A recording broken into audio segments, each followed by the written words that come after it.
अच्छा, एक चीज़ और बोली जाती है ये कि बहुजन समाज पार्टी जो है उसे तोड़ने के लिए कहीं ना कहीं बीजेपी ने पूरा प्रयास किया और उसमें सफल हो गए हैं। और उसी का परिणाम ये है कि चंद्रशेखर आज़ाद की जो पार्टी है, आज़ाद समाज पार्टी, वो उत्तर प्रदेश में अब खड़ी हो रही है। बहुजन समाज पार्टी ख़त्म करने के लिए उस पार्टी को बनाया गया। देखिए साहब, कांशीराम कहते थे जी कि विरोधी आपको तोड़ने का प्रयास करेगा, जी लेकिन आपको टूटना नहीं है, इसके लिए आपको प्रयास करना होगा, जी आपको मजबूत रहना होगा। जी और ये बीजेपी नहीं, समाजवादी, बीजेपी ही नहीं, समाजवादी हो चाहे कांग्रेस हो, हर एक पॉलिटिकल पार्टी एक दूसरी पार्टी को खत्म करना चाहती है। जी उसका प्रतिद्वंदी है। जी दुश्मन को कौन सामने रखना चाहता है? जी तो वो तो प्रयास करेंगे ही करेंगे, बिल्कुल। लेकिन हम उनके मंसूबों को पूरा ना होने दें, हम्म, ये हमारे पार्ट का काम है। बिल्कुल। हमने उनको, वो करें प्रयास, लेकिन हम टूटने नहीं देंगे अपनी पार्टी को। इसके लिए हमें काम करना है। दूसरी बात कि भाई चंद्रशेखर भाई को कर दिया, देखिए चंद्रशेखर भाई भी इसी देश के निवासी हैं, बिल्कुल उनको भी संवैधानिक अधिकार है कि वो पार्टी बनाए। बिल्कुल। आप किसी को कैसे रोक सकते हैं? अब वो कहाँ से सपोर्ट ले रहे हैं, कैसे ले रहे हैं, ये तो भविष्य तय करेगा, ये पता नहीं। लेकिन अधिकार तो उनको भी है, लेकिन हमने अपना वोट उधर जाने ही क्यों दिया? हालांकि अभी तक वोट वहां गया नहीं है, लेकिन हम जाने ही क्यों देंगे? क्यों? बसपा के पास में 22% से गिर के हम 6% पे आ गए। लेकिन ये इस 16% जो वोट कम हुआ है, इसमें से आधा % भी ओवरऑल वोट चंद्रशेखर भाई के पास नहीं गया। लोगों ने सोचा कि वो सांसद बन गए हैं, तो सांसद बनने के बाद वो आगे बढ़ेंगे। पूरे हरियाणा में उन्होंने गठबंधन के साथ चुनाव लड़ा, लेकिन पूरे हरियाणा में 17,000 वोट मिला। पूरी दिल्ली के अंदर 6,000 वोट मिला। मिल्कीपुर में बसपा चुनाव नहीं लड़ी, वहां पर एएसपी चुनाव लड़ी। लोगों ने सोचा कि बसपा का अल्टरनेट असपा बन सकती है, लेकिन वहां पर 1.5 लाख वोट अपना कोर वोट होने के बावजूद भी वहां पर उनको भाई को वोट नहीं मिला, जबकि वो मिलना चाहिए था। मैदान खाली था। क्यों? क्योंकि वहां पर एक प्रॉब्लम है। प्रॉब्लम यह है कि लैक ऑफ ट्रस्ट, वहां पर विश्वास नहीं बन पा रहा है लोगों का।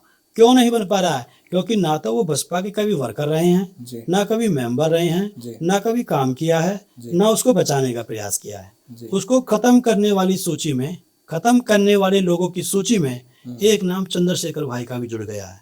इसलिए हम बसपा को बचाने वाली सूची पर अपना नाम दर्ज करा रहे हैं। इसलिए ये वोट वहां कभी भी नहीं जा सकता, चाहे बीजेपी प्रयास कर ले, चाहे ये समाजवादी प्रयास कर ले। मतलब आप ये मानते हैं कि जो चंद्रशेखर आज़ाद जी की पार्टी है, आज़ाद समाज पार्टी, वो भाजपा की देन है? नहीं भाई, लोगों का ये कहना है कि उनके नेता बीजेपी के नेता के साथ मिलते हुए दिखते हैं, पकड़े जाते हैं, और कांग्रेस के नेताओं के साथ तो खुल्लम खुल्ला मिलते हैं जी। उन्होंने गठबंधन का भी लिए प्रयास किया, 2-2 सीटों के लिए समाजवादी के पास में गए। तो ये एक्टिविटी जो है मूवमेंट के लोगों को पसंद नहीं आती जी, कि भाई आप बहन जी के पास में लेटर जारी करते हो कि मिलना चाहता हूँ। हम भी मिलना चाहते हैं, हमने भी कई बार प्रयास किया, लेकिन हमने किसी को बताया नहीं कि हमने ये प्रयास किया जी। हम तो आराम से गए हैं, 1-2 बार फ़ोन भी मिलाया, वहाँ से रेस्पॉन्स नहीं आया, कोई बात नहीं हो रहा। लेकिन हम ऐसा नहीं करते कि देखो बहन जी ने मुझे लिया नहीं, वो नहीं किया। तो मैं ये नहीं कहता, ये तो वक्त बताएगा ना कौन किसके प्रभाव में है, कैसे है। अब उसका अधिकार है उनका, उसे कोई रोक नहीं सकता।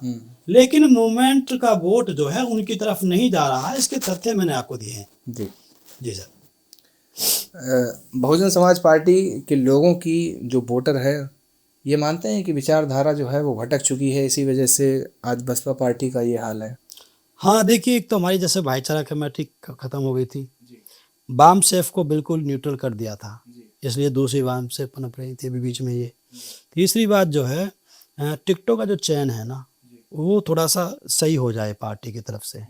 उसमें पैसे की प्रायोरिटी जो देते हैं हमारे बीच के नेता बहन जी को बदनाम करने के लिए, वो खत्म हो जाए, और जो जीतने वाला व्यक्ति है उसको दे दी जाए, और कम से कम 1 साल पहले उसको टिकट दे दिया जाए, जिससे कि वो फील्ड में अपनी तैयारी कर सके।